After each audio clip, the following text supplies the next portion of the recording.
Ladies and gentlemen, Beer Freaks is back. I know it's been a bit of a hiatus. I can't imagine how much you've missed me. I've missed you, all three of you. So awesome. Welcome back. We are in our, I think, third COVID installment of Beer Freaks, which is an exceptionally good time to be talking about the things that freak us out and to drink. But I have some really, really cool news that I'm excited to share, and I'm excited to take this podcast to the next level. And to do that, I'm bringing in Hey, a new co-host. what's up? That's my man. Ladies and gentlemen, Derek Kruger, new co-host of Beer Freaks. Derek, quick introduction, my friend. I didn't even have a speech written, man. Well, I didn't even that's know. that's your problem. Now you got to come up with something, No, what's up, man? No, I'm super excited. dude. Like after I was first on your show, I'm like, dude, like this podcast is a killer idea. You mean like Podcast. drinking beer? You know, I mean, look, I enjoy drinking beer alone during these I do too. these horror happy hours. I enjoy drinking alone. Horror happy hours are awesome. But apparently you might have a problem if you drink alone too frequently. So I couldn't keep doing that. You know what? We live in Vegas. I think it's okay. It's Vegas and it's COVID now, Yeah. right? So you're not even supposed to see people. We get a pass for a lot of things. Like, oh, you're drinking at 8 a.m. Oh, you live in Vegas. That's fine. Vegas or the airport. Those are the places that you're allowed to drink Yeah. at 8 a.m. We get spoiled. Yeah. So, well, let's not detract from this because look, guys, this is awesome. I am super excited because literally Derek has just an incredible knowledge of beer and things that freak people out and podcasting. I was on one of his old podcasts, Guycology. I enjoyed my visits there. I think we talked a little bit about that the last time Derek was on. Actually, Derek was on at the end of 2019. And God, so 2019. what a better world that was. What a A world, simpler time. We didn't even know about COVID. man. We were breathing on each other, hugging each other. Oh, it's great. Yeah. That may never happen again. I know. Birthday cakes, blowing out candles. Can't do that shit You anymore. got to be 6 feet away. You got to have a straw long enough. Boy, oh boy. I ain't touching that cake. I'll tell you that much. Nope. So anyway, let's get to it. But let's let this roll and we'll be right back. 5, 4, 3, 2, 1, go. Hi, my name's Stu Hawk, and this is my podcast about all the weird, crazy, spooky things that scare me and my guests, and the one thing that helps us forget all about them. Ladies and gentlemen, Beer Freaks. I just want everyone who's listening to be aware, it's September 3rd, and Yeah. Derek has a Christmas tree up. Yeah, duh. But it's Halloween decorated. It is. And so, yeah, I walked up to the porch. And by the way, I just want to also clarify the location of Beer Freaks has changed. And I think we've gotten a huge upgrade. Good. I like it. Well, you should like it because it's your house. Oh, well, yeah. You know, that's helpful. Yeah. You've got a bar. You've got a fridge. Yep. Now, if you recall, when you were at my house Mhm. and we did the podcast, Mhm. it was in an 8-foot by 8-foot by 8-foot cube of plywood in That- my garage. That you built, though. Yes. It's one redeeming factor. Yeah. The dude. one redeeming factor of that podcast. That booth. thing was awesome. It was a feat of strength, to If use you- the words of George Costanza. So anyway, now we're in this great man cave that Derek's got. And this is and I'm sitting in a nice comfortable chair that is not causing my butt to sweat like the old bar stools that I had in my, again, 8 by 8 by 8 plywood cube in my garage. So we've got an upgrade. So I walked up to Derek's house, though, laddering back to the original story, and I saw the Halloween decorations, and I was like, awesome. We got some festivities. You're already feeling the season. Mm-hmm. And then I walk inside and I see the Christmas tree, and I'm like, damn, you guys are jumping on this. So well done. Thanks, man. I always said when I got a house, it's on. Yeah. Like it's over. You And did so it. I'm starting now. Good. Way before Halloween. And then when Christmas comes, be ready. our front yard will look like it blizzard, like it'll look like a snowstorm hit our house. I have like vacation. Oh, It's got to be like Chevy Chase. I have bags and bags of fake, like, the cotton snow Yeah. that I'll put around the tree, and like it's just gonna be crazy. I'm excited. Also, I love how you say bags. Mm-hmm. I know you're from the north. Bags. Bags. Yeah. I mean, all of my friends from Wisconsin and from even Illinois, and you're from North Dakota, right? South Dakota. But I've been trying to get rid of it, and that sucks. Bags, so it comes out. Dang it, man. No, Okay. it's charming, man. It's all right. bags. It's awesome. Bags. It gives your voice some character. Out down here in like the Southwest, we don't have any like vocal character. You can't tell where we're from. That's true. Like you couldn't tell that like anyone's from, unless it's like a California surfer. Oh bro, yeah, yeah, dude. Yeah, you're a California kid. I'm a Southern California. I'm basically Mexican. Hang on a second. I shouldn't say that in this day and age. Yeah, because that's like. I'm from the down south part in California. I like to say I'm from Tijuana North. Oh, nice. I like that. Yeah. Okay. Yeah. Anyway, don't take that in the wrong sense. I just mean that San Diego is basically on the border of Mexico. Yeah, when you can see the Mexicans crossing the border. Yeah, you can. I mean, you can see them. Okay, well, look, we have decided, Derek and I, to tighten things up. We're going to tighten this ship up a little bit. And tighten it up. I like to meander. I know that. I know that about myself. Some of my friends have been critical of me on this podcast about my meandering. Thanks, Mom. And at first, yeah, thanks, Mom. And at first I said, fuck, I don't care. I don't give a shit. But then I started to think, look, maybe they're onto something. Maybe we should tighten this up a little bit. So you might notice a slightly different form. Not the format itself isn't changing, but we're gonna tighten up the ship a little bit. So, as Derek's initiation to the new co-host title, as the new co-host of Beer Freaks, it is his duty to now provide us with his deepest, darkest fear. That's the initiation, so that when now we have guests on moving forward, we know Derek's deep, dark fear. Yeah. And it can be wielded against him only in critical times. Mm-hmm. It's important to wield it responsibly. So, Derek, I'd like for you to tell us a little bit about. Don't get into the description yet, because actually, Derek's already told me his fear. So, I actually bought some special beers for the occasion. But why don't you tell the audience what your fear is, so that then we can introduce the beer. Ooh, yeah. And then we can start talking about this shit. Okay. So, as much as I'm embarrassed to say it, a little bit afraid of the dark, I get the sleep paralysis, the night terrors. So that's always made me a little leery, closing my eyes and turning the lights off. So that absolutely would be terrifying. Mm-hmm. I've read a little bit about like the sleep paralysis, and I know we're going to talk a little bit more about this in a bit, but it sounds simple. It sounds like something that's pretty like meh, okay. Mm-hmm. But look, the fear of the dark has a very deep-seated root in the human psychology, right? And especially when it ladders back to these nightmares and the fear of falling asleep. And we're going to talk a little bit about some of the people who are afflicted by this, as well as some of the ways that it's been expressed over the last couple of decades, and even into the deep history of human psychology. So, without further ado, because I'm getting a little thirsty, I've talked way too much now before having a beer. I'm a little chopped. It is a desert out here, man. Yeah, and we got to be beer smart. The good news is, he's already adding value, folks. It's looking good. All right, so look, What do we got? Stu? I actually got two different beers. So we'll start with this bad boy, and it is Deschutes Neon Daydream Hazy Ale. Beautiful. So Daydream, I figured it was a nice start. Yeah. Right? So it ladders sort of into your fear, into the night terrors. Mm-hmm. But we're starting in the daytime, okay? It's a nice ease into it. And then beer number 2, we'll get into a little bit more of maybe what freaks you out.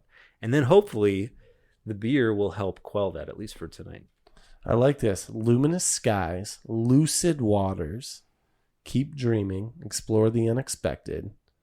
This is cool, man. I like this. You know, Deschutes is just such a champion in the beer game. Like literally, they rarely miss.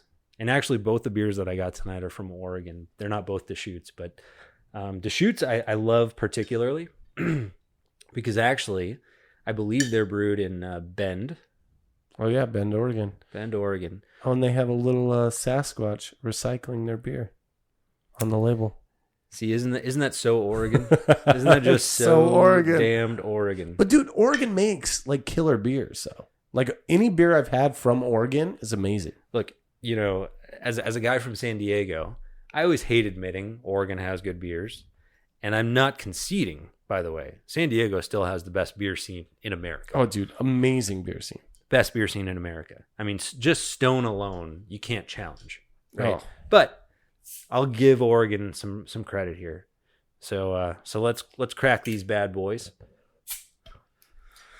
Cheers. Cheers.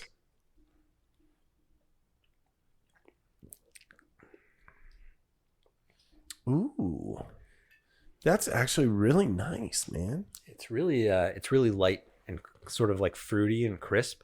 Yeah, for a hazy ale. Yeah, this is really good. It's like perfect for like summer. Like right now, it's perfect. It's just nice and refreshing. Yes, very summery. You see the label, and it just makes you want to be out on a lake. Oh, dude. I gotta tell you though, that's like one thing that's sort of shitty about living in Las Vegas is when everyone else is like super excited about summertime, like, hey, I get to go outside. And us in Vegas, we're like, well, we're fucking inside for the next 3 months because it's way too hot. Dude, summer is like everybody else's winter for us. Mm-hmm. But, you know, it is what it is. So this sucker is 35 IBU. Yeah, I think it's a little bit lower in terms of most ales. Yeah, because what's like a really, as far as the IBU is, for people that don't know, it's a international bitter unit, right? Yeah. High IBU is like IPA. Correct. Super bitter. Correct. The higher you go, the more bitter we're talking. Gotcha. And honestly, I'm not sure. I think, you know, I'm gonna just throw out a number, and some people are probably gonna be like, you're an idiot. But I think like when you get up to like 60, 70, 80 IBUs, that's when you're talking about something that's getting pretty hoppy. Yeah. You know, but you know, something like this, what I really like about it is it's not gonna pucker your face. You know, the problem with like IPAs when it's in the middle of summertime and you're just like fucking hopped out, it's like, oh my God, I can't drink any more of these because it isn't pleasant when it's hot outside, you know. But like something like this, you're just getting a little bit of that hoppiness. Yeah. Right. So you're not feeling terrible. You're getting a nice little hoppy flavor, you know, but it's nice and balanced. Yeah. Oh, totally. Very floral, actually. You know, that's what I'm getting. Yeah, I really like this, man. And it's only 4.8, so like you can have a few. You know, a little bit more than your Miller Lite, Natty Ice, Bud Light. Kind of a bummer. 4.8. Yeah. Just kidding. When you buy beer, do you look for the alcohol content? Yeah, I do. I totally Always. do. 100% of the time. Because so there's been this whole new wave though. I don't know if you've seen like of these low cal IPAs and like low cal beers. But we're not talking about like Mick Ultra and shit like that. Okay. Right? You know, I always stayed away from that because it was just like, this is shitty beer. Yeah. You know? Yeah. But suddenly I think I started seeing them appear a little bit at the end of 2019, and now they're making a big surge in 2020. Is this big move towards beers that are like 95, 100 calories, 3 to 4 carbs, and just have still a ton of flavor. Now, we're talking about probably like 4% alcohol on most of these. So you got to crank a few back if you want to, you know, get the dividends of a nice feeling at the end of the night. But Dogfish Head has a great one. What? Dogfish Head came out with one like that. Dogfish Head really has one of the best. Deschutes has one of the best ones. It's called Wowza. Really? It's like 100 calories. I think it's 4 carbs. Tastes like a full IPA, man. 4%. So, but again, it's great summer beer. You know, you can bring them to the park with you. Dude, go drink a White Claw. You get 5%. Well, 100 calories. But what I love about this is all of a sudden we've got beer accessible to us. That's Good true. beer. That's You true. know, when we want to, you know, still power through the day. Like, hey, look, I still got errands to run. How do they? I'm not in. No, I I love am that, not approving, you know, drinking and driving. Just so you know, folks. Don't drink and drive. That's Yeah, why you don't. drink before you drive. Like, yeah, you shouldn't be doing them simultaneously. Yeah, don't do dumbass. it simultaneously. Jesus, that's Come where on. you get caught. Idiot. Come on, be smarter. Figure than it that. out, guys. So, but the other one too, and I don't know if you like Blue Moon. Yeah, heck yeah. You know, it's a nice like white. I know it's not a Hefeweizen, but it's basically a Hefeweizen. Yeah. They came out with one called Light Sky, and same deal. It's like 95 calories, like 3.5 carbs, 4% Really? alcohol. Doesn't obviously have as rich of a flavor as like Yeah. a Blue Moon, but it tastes pretty damn close to a Blue Moon. Huh. And if you just want to crank back some Blue Moons, but not put on 250 calories per beer, these fucking Light Skies, it's fantastic, man. I'm a huge fan. And you know, actually, I just got to mention too, as the local guys, Craft House came out with one, and what Craft House did, See, Craft House is awesome. dude. Craft House is my favorite. Shout out to Wendy and the whole crew over there because they just do some fantastic work. They came out with one. I think it's same deal, same stats, like 100 calories. You know, four carbs, 4% alcohol. But what they also did, they put electrolytes in the beer. No, they didn't. They did. So it's called Electrolux or Electro. my God. And I've had it and it's great. It's got this really interesting flavor. I Really? can't even describe. I think like the aftertaste. We'll probably have to have it on the show at some point. But dude, it's so good, man. Like it's literally one of my favorites among that whole like light beer or light IPA sect now. That's insane. Because whatever that electrolyte, I don't know if it's the electrolytes that create that unique flavor, but it's almost like this like smoky. Smoky is the wrong term, but it's kind of like smokiness. Really? It's crazy, man. It's so good. Like in my diet, literally, I put the alcohol in 4 calories. I plan for because my alcohol. I plan for my That's alcohol. right. It's Wha- in the diet. I'm not going to get rid of it. That's stupid. We got to think about this, What the hell? right? Like you don't just eliminate things just because you know maybe it's not your top of the list. No. You know? Look. We try to figure out things every day. It's not like you can circumvent everything, and beer is not something that I'm going to leave. You know, No. it is what it is. And- It is and- what it is. And I like that these beer companies are finding ways to fit my lifestyle. It's beautiful. I love it. Because no matter what, you have a good day, you have a drink. You have a bad day, you have a drink. You celebrate, you have a drink. Someone dies, you have a drink. Like, This is the beautiful thing. All right. So, very enjoyable conversation around this beer. I like how it veered off into some basically shit talk. yeah. Literally, quite literally. No joke. But I think it's time. I think it is officially time. I don't know. Can we keep putting it off? No, I think it's time dun, dun, dun, to face your fears. And then, by the way, you know, when you're ready, we can open up that second beer, Oh, yeah. and then we'll dive deeper. But let's talk about your night terrors. All right. I'm excited. Not really, I was gonna say, but I'm proud of you if you are. yeah. No, man. Like, are you afraid of the dark? Like, seriously, dude. are you afraid of the dark? Do you like Dude, the dark? I am I'm so terrified of the dark. Yeah. So like I think Paranormal Activity was a great franchise. I get burned out, I think, with kind of the cliche, like Yeah. the kitsch of Yep. it. Like I think it was a novel concept, right? It was a really novel concept. Can you get 5 movies out of it? No. I don't know. Yeah, they Can you should get have 3? I don't know. They should have stopped. Yeah. The first one though really freaked me out, and this will kind of say is in the movie, if you haven't seen it, not necessarily spoiler, but there's a part where the girl has her foot out of the covers, right? Which I feel like a lot of us do. Sure. You know, it keeps us nice and cool. Absolutely. But something grabs her foot and pulls her off the bed. Mm-hmm. Ever since that movie, I've not been able to put my foot outside of the covers, which sucks because You I got used to hot do feet? it all the time. You got hot feet all night. That's terrible. Yeah. It's a real bummer. Yeah, it was awful. I need a nightlight. I mean, my wife literally has to totally change the way she sleeps because she sleeps in the pitch black, Yeah. which is okay Yeah. to a point if she's there. Yeah. If she's not in the bed, I need lights on. I need TV on. I need, like, there's so much stuff going on that I need on when I'm going to bed by myself. Yeah. But when she's there, I'm okay. This is a different story. Yeah. You know, the human brain, I think, is so irrational at night. It's so irrational at night. When I wake up at like 2 a.m. and I got to take a leak or something like that, you know, I lay back down to bed only at that time. If it was 2 p.m., it'd be very different. But at 2 a.m., Yeah. I could be thinking, I'm 100% sure that I've left the front door unlocked. And I'm pretty sure there's probably going to be someone who breaks into our house tonight. Like in my mind, in my 2 a.m. mind. Yeah. Now, again, this is my not sane mind, but in the middle of the night, your mind is not sane.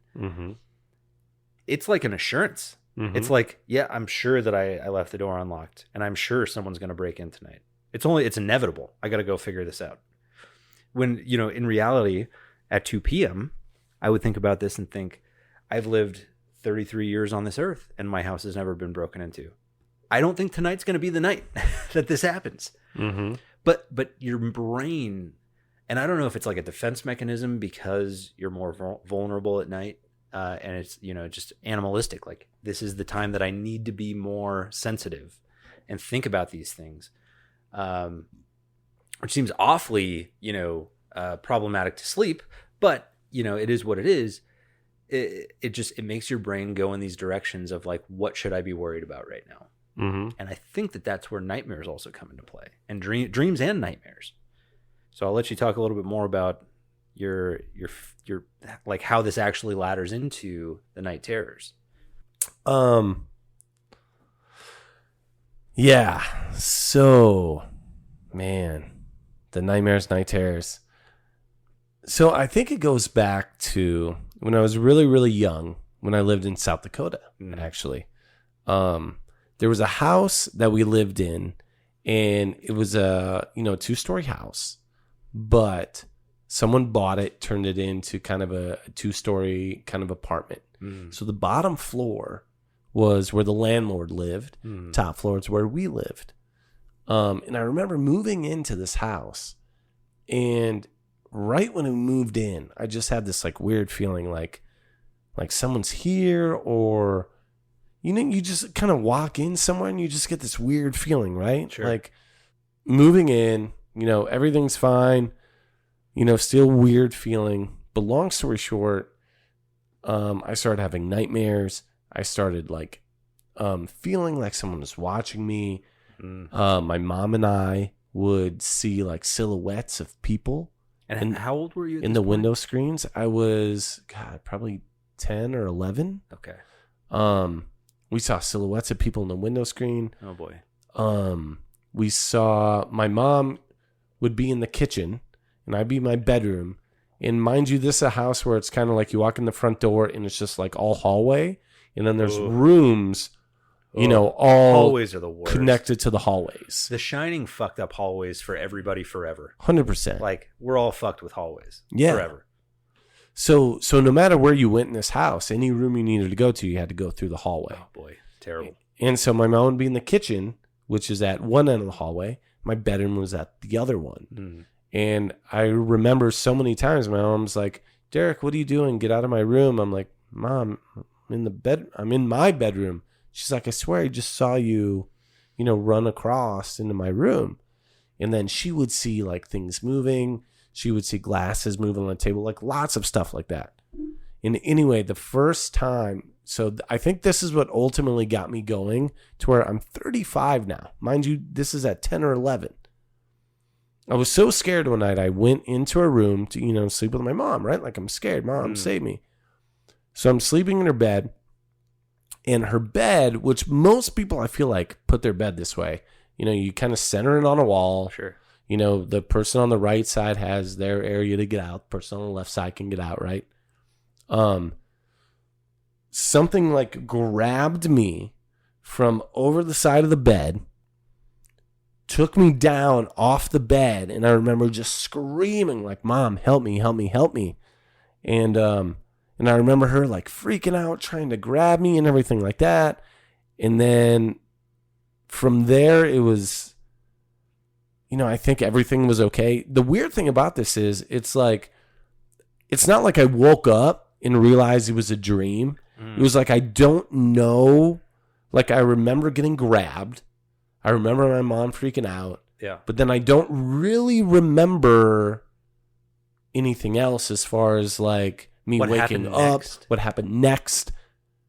You know what I mean? Like, I remember talking to my mom about it, but I don't remember kind of after I got grabbed and my mom being afraid. Like, I don't remember waking up and, I had a nightmare and like that part.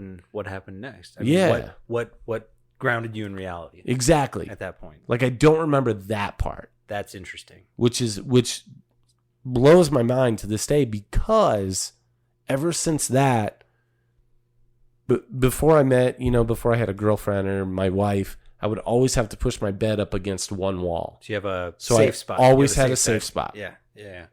And even with my wife now, my back has to be against her so I can see over the edge of the bed. So that way, if someone attacks you from her side, she takes the blunt. Exactly. Yeah. And I can see my side. Yes. But then the sad thing is, which goes into kind of the sleep paralysis idea, is so my back has to be against her when I'm in bed so I can see over the edge. Yeah.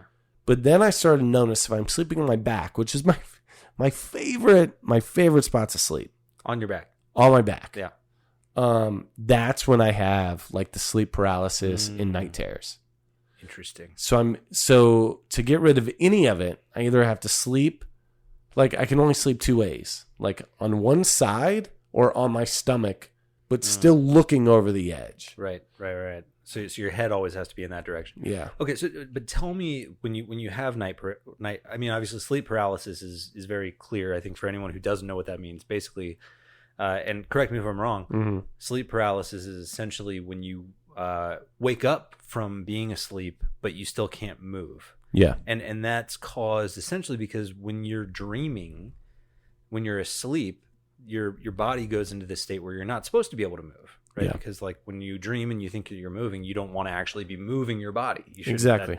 So your body sort of shuts off. But for some people, they'll actually wake up from their dream and they'll still be in that state where they can't really move. Yep. Which is a terrifying sort of thing. Well, it's awful. So there's that side of it. But then there's also the night terror side of it. So what do you experience when you experience the night terrors? So the crazy thing is it's gotten to the point now to where I can almost feel it kind of coming on, which is really weird. So I'm laying on my back, right? I start to kind of doze off, and I get to a point to where I don't even know how to explain it. I almost feel like I get to the point to where I almost feel like I'm not able to move. Like I might still be able to if I really put a lot of effort into it. But then I start to just feel really heavy on my body, almost like someone's there kind of like starting to put pressure on my body. Like, you're not getting up. You know, like, no, you're not getting up yet. You're not getting up, pushing you down. And I've woken up my wife a couple times, like screaming, from the point to where like, because I can see, I can hear everything. And there's times where one of the times where she woke up screaming, I remember. You woke up screaming, or where she woke up? I woke up screaming. You woke up screaming. I remember seeing a silhouette, like this dark figure, and came up to me in bed and started to like punch me in the stomach. And then in some kung fu movies, you know how you see like they'll punch you, and then all of a sudden, a second later, they're like on your right side of your body doing stuff, and then you're on the left side of the body. That's what was happening. Yeah, and I could like feel it, but I couldn't do anything. The funny thing is, like when you describe it like that, it's almost comedic. Yeah, it's almost comedic. But I'm sure at the time it's not. Yeah, like when you're dealing with that. Yeah, that's not fun. And so I just remember like I'm trying to scream, I'm trying to say stuff, I can't do anything.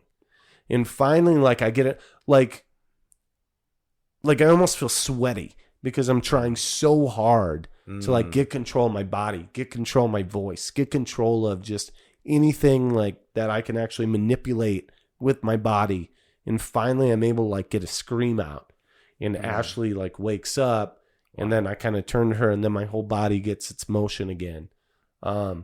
Is there any chance, and I'm curious, like, is there any chance that the night terror, the sleep paralysis, is there any chance that that's actually happening in a dream? Or do you know that you're awake? Like, is there a chance that it's a dream where you feel like you're awake in that position on the bed, and you're so familiar with like what you would look like, what the world would look like from that position on the bed? Yeah. Or are you sure that you're awake at that point? It's definitely a possibility, but I will say no. Like, I know I'm like awake. I'm coherent enough to know that, like, okay, I'm here. I'm in the same spot. I went to bed and all these things. And I'm almost like self-aware enough to know that I can't get control of my body. Like, I'm not able to do anything. And I feel like this thing is trying to attack me and get to me, and I'm trying to do whatever I can to get out of it. And like I said, to the point now that I start to almost feel it come on, to where I have to I'm breathing really hard, and I'm just thinking to myself, okay, just move. And then I'm able to kind of like overcome it and move. And then I like roll to my side. Thing. It's like almost like a moment, like you're just like wiggling yourself enough to like get out of it. Yeah. So how frequently does this happen to you? Like I said, I've noticed now only on my back. So you basically just avoid sleeping on your back. Yeah. And that's when I can feel it coming on. Is like, there's times I'll roll over on my back. I'm like, this is so comfortable, and I'm just starting to like doze off, and I start to kind of feel it. Yeah. Which is so crazy. And I'm like, and I roll over on my side, and then it goes away.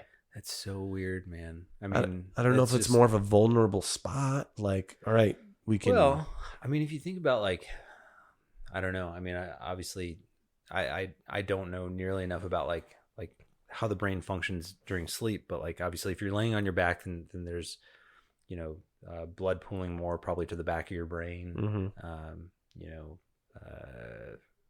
Who knows what's causing it? Yeah. Right. But clearly, whatever causes your body to become still while you dream, which is again what it's supposed to do. But obviously once you wake up, it's supposed to not have that happen anymore. Yep. So whatever's happening when you're laying on your back, it's causing a delay in that recovery from the moveless sleep, I guess. So that's really interesting, man. We've talked a little bit about what your experience is, but I think here's the cool thing, and this, guys, I've always been transparent with you here. This is the difference in the show now. So like the guests used to come on, and they would surprise me with the fear.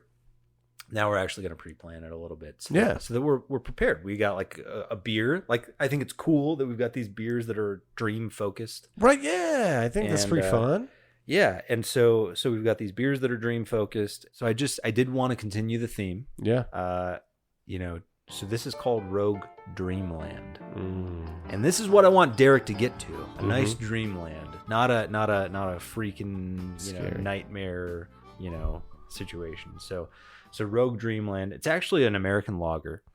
And normally anyone who listens to the show knows that I try to avoid lagers for the most part. But I decided to give this one a shot, first for the theme, but also because I do desperately want to find a lager that I like. There's always a hunt in the back of my mind to find a lager that is actually enjoyable. I've yet to do it. I think we're on a mission then. We're on a bit of a mission. We're going to find you a lager that you like if you're not a big fan of this one. Well, maybe this is the one. Maybe it is my dreamland. Hey, man. And maybe it'll solve your dreamland. So let's crack this dreamland. Let's do it.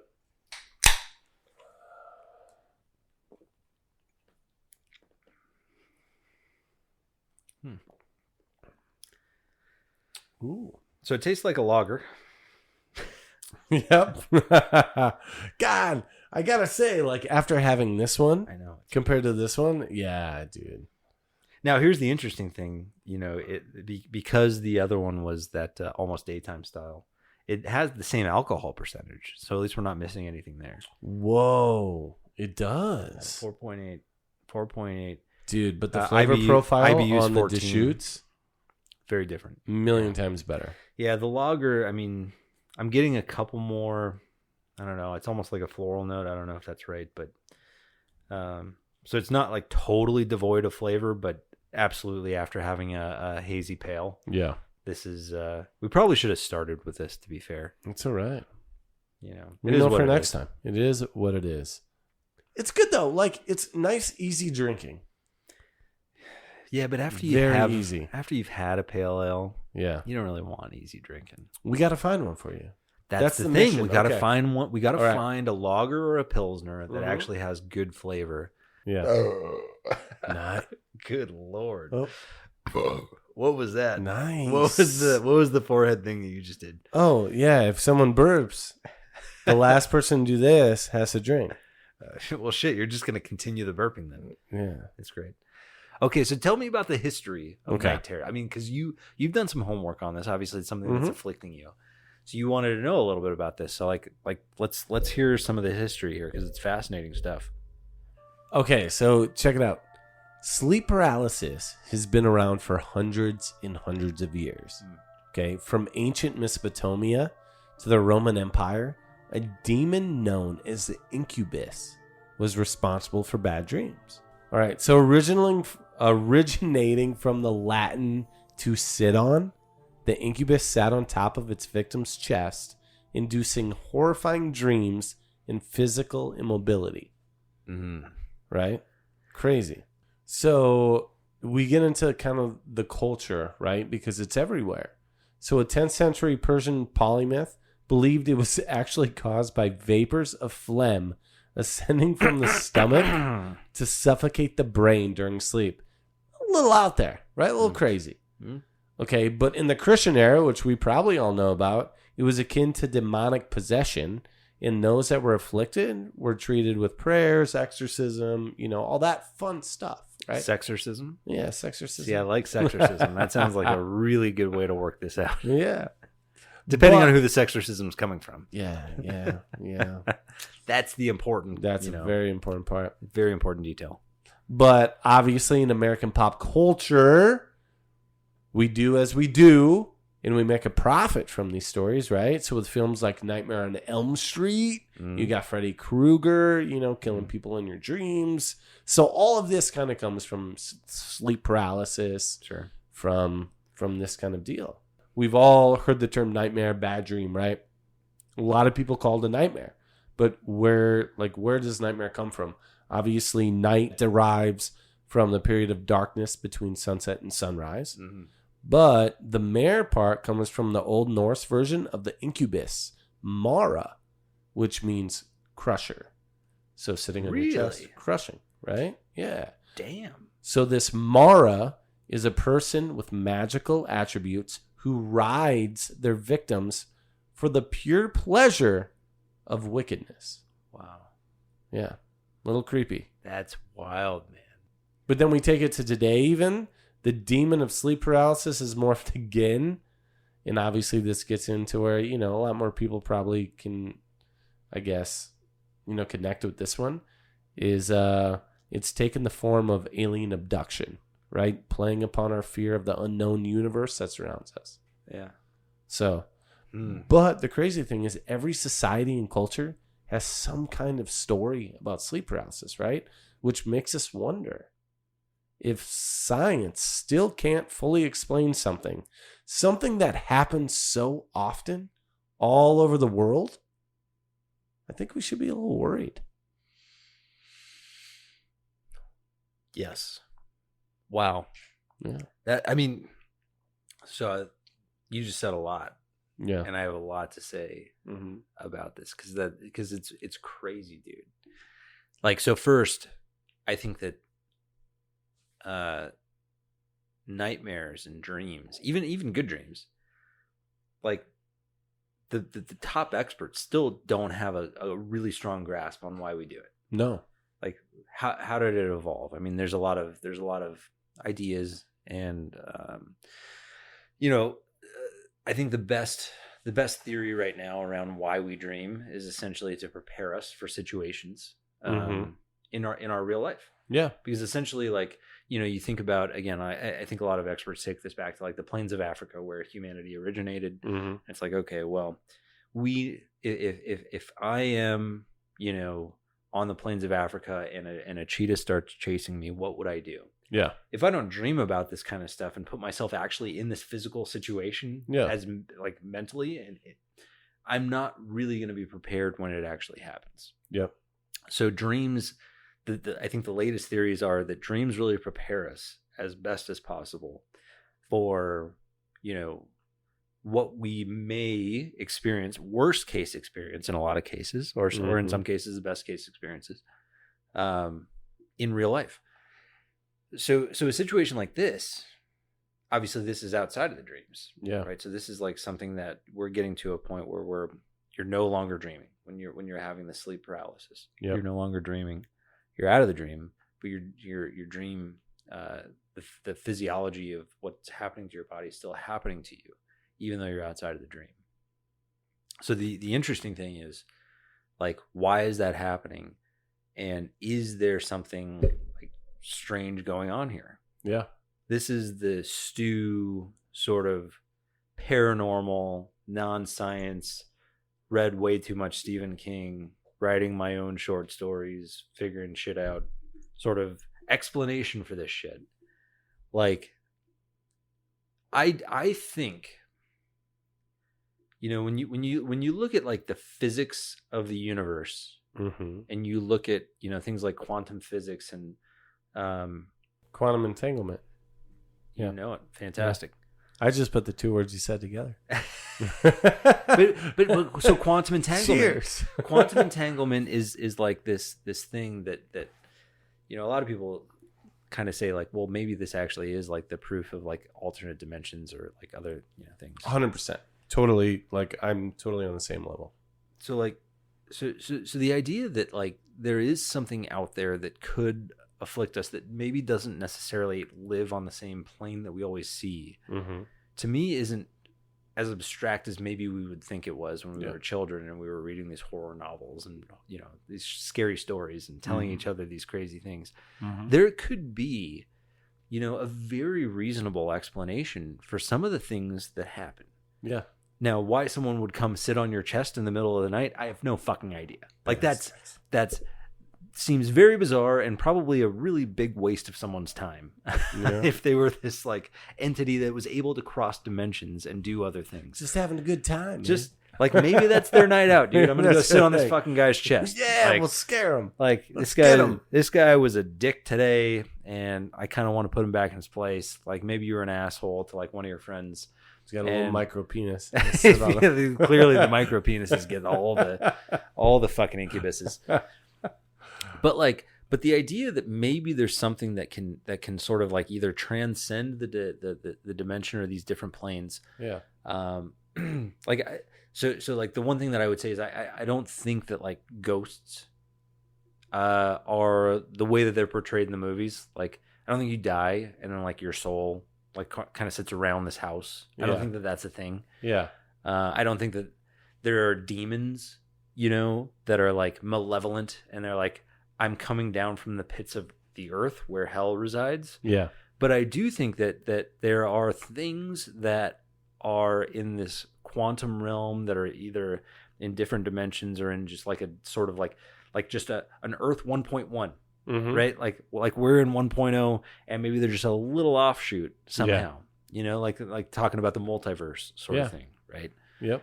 Like maybe the fucking guy who's sitting on your chest, maybe that's you in 1.1 and he's just trying to go to bed, dude. And he's like, and you're laying in a spot. Yeah. It's like, dude, what the fuck? Yeah. Like, who knows? But like, if you go back like 500 years, there's a lot of science that they wouldn't have understood that we understand perfectly today. Oh, totally. Like astronomy and medical knowledge and all the advancements that we have across all of these different things, all these different sciences. We have this knowledge that, again, 500 years ago, they would have been like, that's fucking witchcraft. Like, that doesn't make any sense. And so who knows, by 2500, they could have a perfectly good explanation for something like this. But anyway, I do think I think it's an interesting approach. But I think we got to sort of wrap this beast up. Yeah, let's do it. So there's a couple of things that I just wanted to mention, just to tie this all back around. So first, Did you know that night terrors are on the rise since the beginning of COVID? Really? Apparently, people are so freaked out about either getting coronavirus Okay. or their economic impact, so maybe losing their job. Yeah. So they're actually calling it coronasomnia. And people, Jesus, I don't mean to laugh about it. Oh This is my real. God. I'm not making this up. No, This but wasn't a it's- bad joke. This is Wow. true. This is a real thing. People Coronasomnia. look it up. Coronasomnia. People are losing sleep, and they're not experiencing sleep paralysis, but they are waking up with night terrors because of what they think the outcome of coronavirus might be. Wow. So that's the thing. I haven't done a podcast since April, so Yeah. I mean, you guys who, again, the three of you who listen don't know, I had coronavirus. I did. Oh yeah, that's right. Yeah, back about a month and a half ago. Holy crap, My wife dude. got diagnosed, and my son and I had it, and we all had very different experiences. So all three of you guys had it. Yeah. Yeah. Holy crap. My wife, she had it the worst. She had like massive fatigue. She had a bit of a cough. She ended up getting pneumonia. Jesus. It was never bad. It wasn't like she needed to be like put on a ventilator or even go to the hospital or anything like that. Yeah. But, she felt pretty rough, and she even still is a little tired. She doesn't still feel like on top of her game.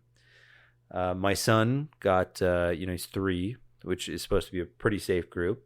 But, he did get a bit of a cough. Yeah.